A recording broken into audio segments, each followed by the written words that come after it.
Assalamualaikum warahmatullahi wabarakatuh. Sebelumnya, kenalkan nama saya Andi Ahmad Udin dari kelas 1 C Manajemen Pemasaran. Di sini saya akan memaparkan materi tentang fluctuating dan controlling. Oke, kita langsung saja kepada materinya. Yang pertama ada yaitu fluctuating. Apa sih fluctuating itu? Jadi, fluctuating adalah proses menggerakkan atau pelaksanaan perencanaan yang sudah direncanakan. Jadi kayak semacam kita sudah memiliki rencana nih, tinggal cara kita untuk melaksanakan rencana ini tuh seperti apa dan menggerakkan para karyawan atau staf-stafnya itu untuk melaksanakan perencanaan ini tuh seperti apa. Lalu ada pula menurut G.R.Terry, fluctuating adalah membuat semua anggota kelompok agar mau bekerja sama dan bekerja secara ikhlas serta bergairah untuk mencapai tujuan sesuai dengan perencanaan dan usaha-usaha pengorganisasian. Lalu ada lagi tujuan fluctuating. Lanjut, tujuan fluctuating itu adalah yang pertama, membantu dalam mencapai koordinasi. Yang kedua, sebagai sarana motivasi.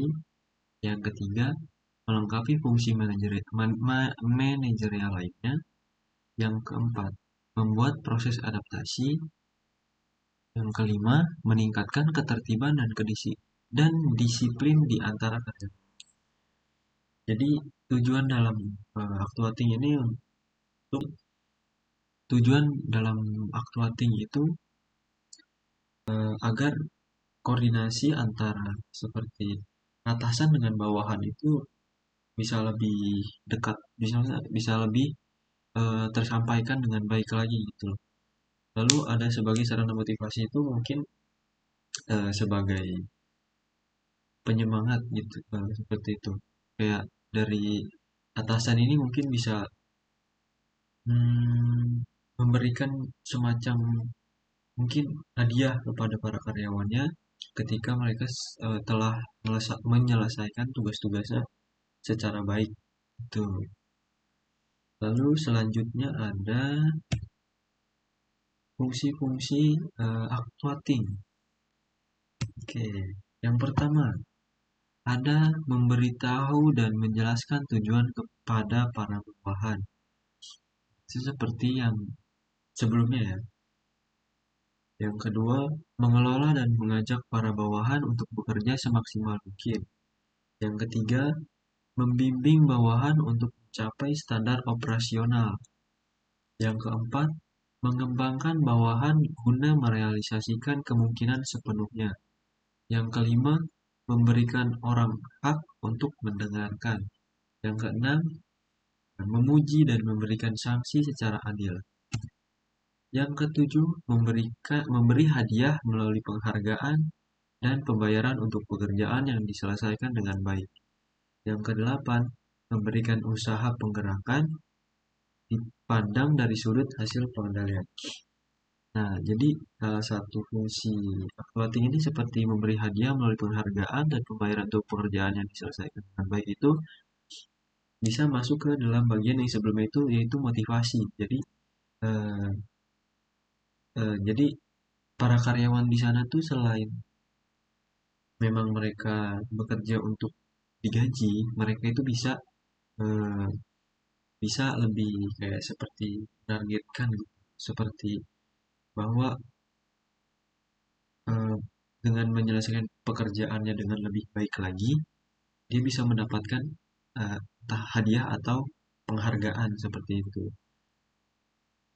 Lalu selanjutnya yaitu ada controlling. Apa itu controlling? Controlling yaitu memantau aktivitas apakah sudah berjalan dengan semestinya atau belum. Lalu memantau setiap anggota apakah sudah menjalankan tugasnya secara baik dan benar atau belum.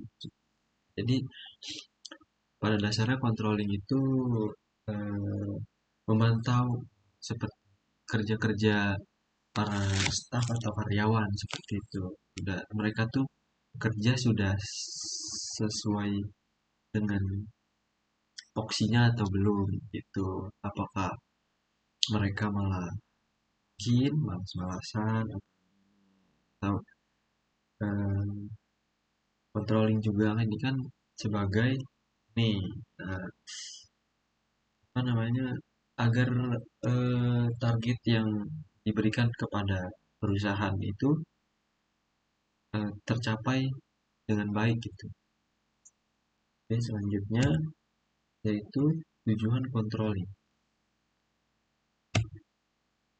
Tujuan controlling yaitu mengukur pelaksanaan dengan tujuan-tujuan, menentukan sebab-sebab, penyimpanan-penyimpanan, dan mengambil tindakan-tindakan korektif. Jadi tujuan controlling itu ya seperti tadi, untuk memantau pekerja para karyawan itu sudah sesuai dengan fungsinya atau belum, mereka sudah melaksanakan pekerjaan-pekerjaannya sesuai dengan standarnya apa belum, seperti itu. Jadi sebagai eh, mengawasi mengawasi apakah kinerja setiap anggota atau karyawan atau sebuah organisasi mereka itu sudah bekerja di bagian mereka masing-masing dengan maksimal atau belum seperti itu. Lalu ada selanjutnya fungsi-fungsi controlling. Fungsi-fungsi controlling yang pertama yaitu ada membandingkan hasil dengan rencana pada umumnya. Lalu yang kedua menilai hasil dengan standar hasil pelaksanaan. Yang ketiga, menciptakan alat yang efektif untuk mengukur pelaksanaan. Yang keempat, memberitahukan alat pengukur. Yang kelima ada memudahkan data yang detail dalam bentuk yang menunjukkan perbandingan dan pertentangan. Yang keenam, menganjurkan tindakan perbaikan apabila diperlukan. Lalu yang ketujuh ada memberitahu anggota tentang interpretasi yang bertanggung jawab. Lalu yang kedelapan, menyesuaikan pengendalian dengan hasil. Jadi fungsi-fungsi controlling itu sebetulnya sebagai alat untuk apa ya? Untuk tercapainya tujuan dari sebuah organisasi seperti itu. Selain mereka juga bisa